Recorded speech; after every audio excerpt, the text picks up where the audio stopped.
Hello everyone, स्वागत है आप सभी का यूट्यूब मॉम चैनल में। फ्रेंड्स, आज मैं आपको बताने वाली हूँ कि अर्ली प्रेगनेंसी में आप अभी हाल ही में आपका टेस्ट पॉजिटिव आया है, आपने चेकअप कराया है, आपको पता चला है कि अब आप माँ बनने वाली हैं, आप कंसीव कर चुकी हैं।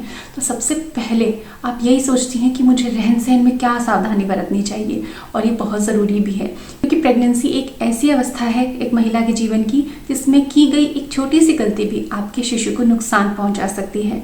तो प्रेगनेंसी केयर की ढेर सारी जानकारी यूट्यूब मॉम चैनल पे मैं आप सभी के साथ शेयर करती हूँ।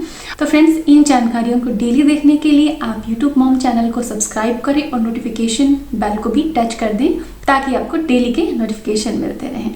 फ्रेंड्स, आज मैं आपको बताऊंगी कि अर्ली प्रेगनेंसी में आपको कैसे सोना चाहिए, सोते वक्त आपको जो समस्याएं आती हैं उनसे आपको कैसे निपटना चाहिए। सबसे पहले हम ये जान लेते हैं कि अगर एक माँ, गर्भवती स्त्री ठीक से नहीं सोती है या फिर उसके सोने का तरीका, पोजीशन ठीक नहीं है तो उसके शिशु पे क्या प्रभाव पड़ सकता है। प्लेसेंटा से जो ब्लड पास होता है शिशु के शरीर में, उसी के माध्यम से शिशु को सारा पोषण मिलता है, ऑक्सीजन हो या पोषक तत्व। और अगर वो ब्लड फ्लो इंटरप्ट होता है, रुकता है या उसमें कोई कमी आती है तो आपके शिशु को नुकसान हो सकता है। इसीलिए आप इन सावधानियों को, जो कि मैं आगे बताने वाली हूँ, उसको बहुत अच्छे से फॉलो करें। अगर आप ठीक तरीके से नहीं सोती हैं तो हो सकता है कि आपके शिशु का विकास बाधित हो जाए, उसका जो वजन है वो ठीक से ना बढ़े। और कई बार गर्भवती स्त्री अगर गलत तरीके से सोती है तो उसके सिजेरियन डिलीवरी कराने के भी चांसेस हो जाते हैं। अगर आप ठीक से नींद नहीं लेती हैं तो आप तनावग्रस्त रहती हैं, आप पूरे दिन थका थका महसूस करती हैं,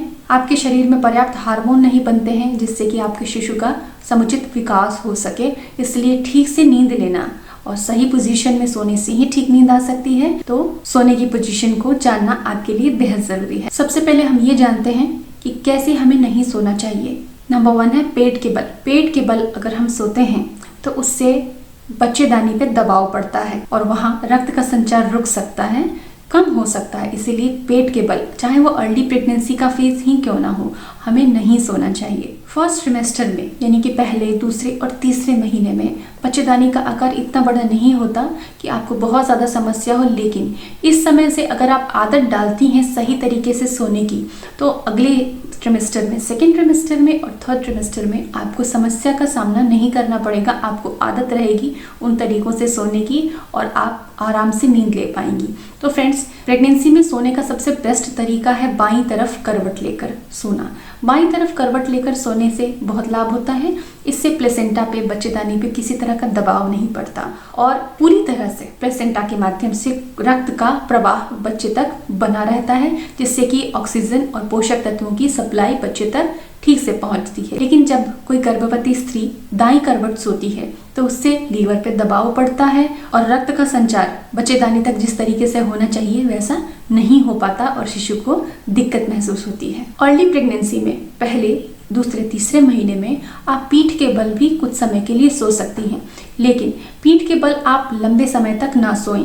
वो केवल हमको अपनी लेफ्ट करवट की पोजीशन में गैप देने के लिए चेंज करते वक्त थोड़ी देर के लिए रखना चाहिए। आप राइट करवट भी थोड़ी देर के लिए सो सकती हैं, लेकिन बहुत ज़्यादा देर तक आपको राइट करवट भी नहीं सोना है। अगर आप ये सोचती हो कि पीठ के बल सोने में क्या बुराई है, अगर आप लंबे समय तक पीठ के बल सोती हैं तो आपको पीठ में दर्द रह सकता है और बढ़ती हुई बच्चेदानी, धीरे धीरे जब बच्चेदानी का विकास होगा, उसका साइज बड़ा होगा तो स्पाइन पे प्रभाव पड़ेगा और आपको ब्लड फ्लो में प्रॉब्लम हो सकती है। इसीलिए ज़्यादातर आपको लेफ्ट करवट सोना है, लेकिन फर्स्ट ट्रिमेस्टर में पोजीशन चेंज करने के लिए आप थोड़े समय पीठ के बल या राइट करवट ले सकती हैं, लेकिन बाकी सारे ट्रिमेस्टर में आपको ज़्यादा देर तक लेफ्ट करवट ही सोना चाहिए। इससे आपकी नींद भी अच्छी होगी और गर्भ में पल रहे शिशु का विकास भी बाधित नहीं होगा। तो फ्रेंड्स, उम्मीद करती हूँ कि ये वीडियो आपके लिए उपयोगी होगा। Thanks for watching.